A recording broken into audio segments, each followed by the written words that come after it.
Napatambay pala tayo sa booth ng Weapon noong Christmas and Bikes Philippine Bicycle Demo and Expo 2023 at nakita natin ang sandamakmak na mga bike components na pwede mong maging susunod na upgrade sa bike mo.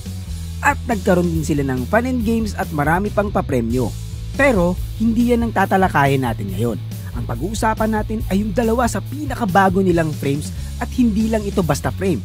Ito ang mga kauna-unahang full suspension frames ng Weapon. Isang XC na full carbon Lodi at isang aluminum enduro prototype. Pero initial look lang ito at hindi ito full review. Medyo mabilisan lang kasi ang pag-shoot natin doon at hindi natin masyadong nabusisi ang mga frames. Pero tignan natin sa near future if ever makakahiram tayo ng sample unit para mas matignan natin at mas mabusisi natin ang mga frames. Sa ngayon, initial look lang muna. So simulan natin sa full carbon frame na kung tawagin ay Harpoon.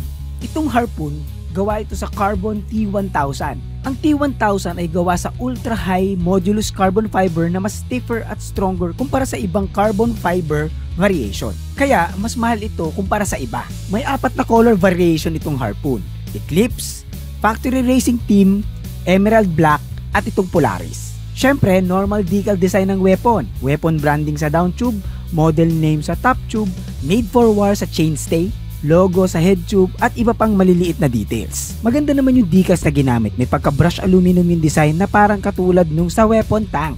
Ang pinaka-suspension nito ay tinatawag na Horst Link or also known as 4 bars. Mahabang usapin yan na baka i-explain ko na lang sa ibang video. Pero yan ang ginagamit itong Weapon Harpoon. Ang rear shock nga pala nito ay D&M AO38RC air suspension. May rebound yan at may lockout na may eye-to-eye travel na 190 by 50 mm pero kasama na yung shock na yan pag binili mo yung frame. Pwede mo naman palitan yan, depende na lang sa lalim ng bulsa mo.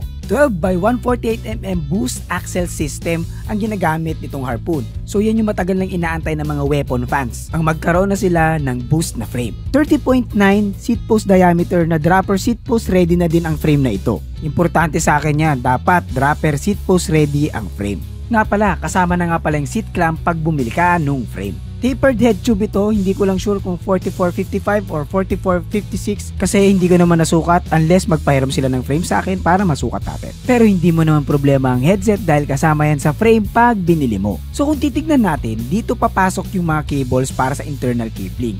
Tapos lalabas yan dito sa may down tube papunta sa chainstay. Yung dalawang outer side na butas para sa rear brakes at RD. Yung gitna, I think provision yan if ever meron kang FD. Yes, pwede kang mag 2x sa frame na ito. Yung dropper post cabling, feeling ko dadaan to sa malapit sa bottom bracket.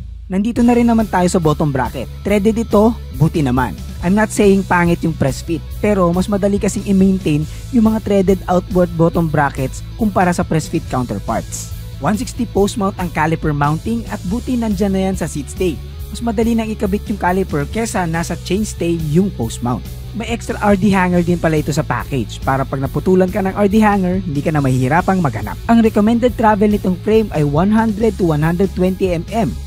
XC frame ito kaya ganyan ang recommended travel. Made in Taiwan yung frame so sure ka naman sa kalidad niyan. Available sa size na small and medium, merong 27.5 at 29er. Pero sobrang limited lang nito. Sa pagkakaalam ko 30 pieces lang ang meron dito niyan sa Pinas. Pwede pa siguro madagdagan yan, depende sa reception ng tao. Kung maraming bibili, malamang gagawa pa sila ng marami. SRP nito ay 47,500, frame only. Di ko alam kung makakita ako ng link, pag meron lalagay ko na lang sa description. So yan yung initial look natin sa Weapon Harpoon full suspension carbon frame. Sana makahiram tayo or makakuha tayo ng unit para sa mas detailed na review. Pero sa ngayon, yan lang muna. This video is brought to you by Pretty Petty the Podcast, ang podcast na nagbibigay opinion na hindi nyo naman hinihingi. Kung gusto mong matawa at matuto, punta ka lang sa description for the Spotify link. Tignan naman natin yung prototype enduro frame ng Weapon, ang Weapon Armor. Sabi ko nga prototype lang ito, so pwede pang magbago yung mga makikita natin. Sa pagkakaalam ko, 2 prototype lang ito na nandito sa Pinas. Testing phase pa sila so pwede pa talaga magbago yung mga bagay-bagay sa frame na ito. Simulan natin sa material na ginamit. Itong Weapon Armor, aluminum ang frame na ito na 6069. Nice! So for comparison, ang 6069 ay mas matibay at mas magaan kesa sa 6061 aluminum na common nating nakikita sa mga bike frames. Yung pinaka-suspension nitong armor ay horse link or 4 bars tulad nung Harpoon.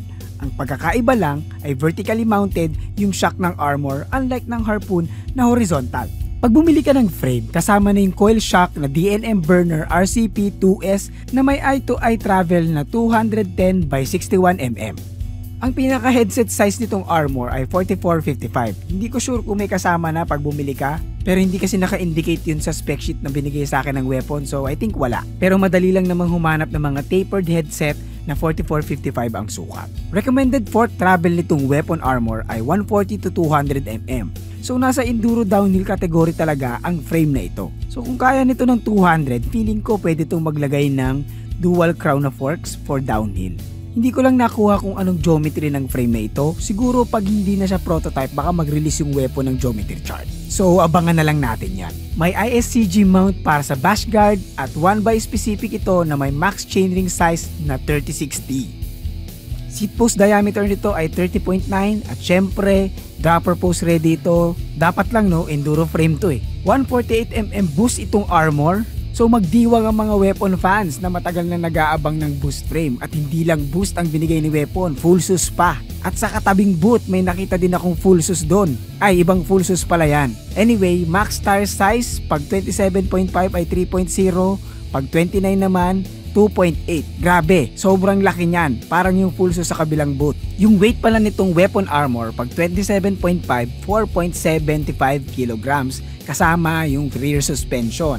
Pag naka 29 naman, 4.78 kilograms including rear suspension. So konting-konti lang yung difference nila. Sa ngayon, dalawa pa lang ang nakikita kong kulay. Itong naked na silver lang na may black decals at yung matte black na may red na decals. And as usual, yung design ng mga decals ng weapon branding sa down tube, model name sa top tube, made for war sa seat stay, logo sa head tube at iba-iba pang maliliit na details. So kung titignan natin yung mga weld, maganda yung pagkakagawa. Ganda ng overlapping scales, pulido.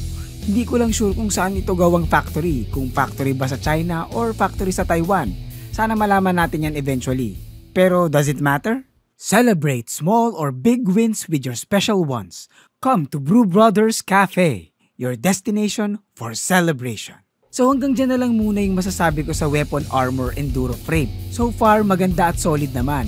Pero sabi ko nga, ito ay prototype pa lamang at pwede pang magbago yung mga specs niyan. Pero pag nagustuhan na nila yung current specs niyan, malamang yan na yung gagamitin nila. Sana sa future makasubok tayo niyan. Mukhang masaya yan i-ride lalo na sa Timberland Trails na malapit nang magbukas. Excited na ako dyan, sana makasabay ko kayong mag-ride. Anyway, nalalapit na rin ang Christmas break. Baka mag-break din ako at ito na yung last video ng taon. Pero kung makakasingit pa ng isa o dalawang video, bakit hindi? Sana maging masagana ang Pasko nating lahat. Lagay ko yung Gcash ko dyan, baka may magbigay na aginaldo. Merry Christmas sa inyong lahat, Happy New Year at ride safe. Ako nga pala si Nat na nagpapaalalang manatiling bike no babang buhay para tuloy-tuloy lang ang pasok ng kaalaman. Paalam!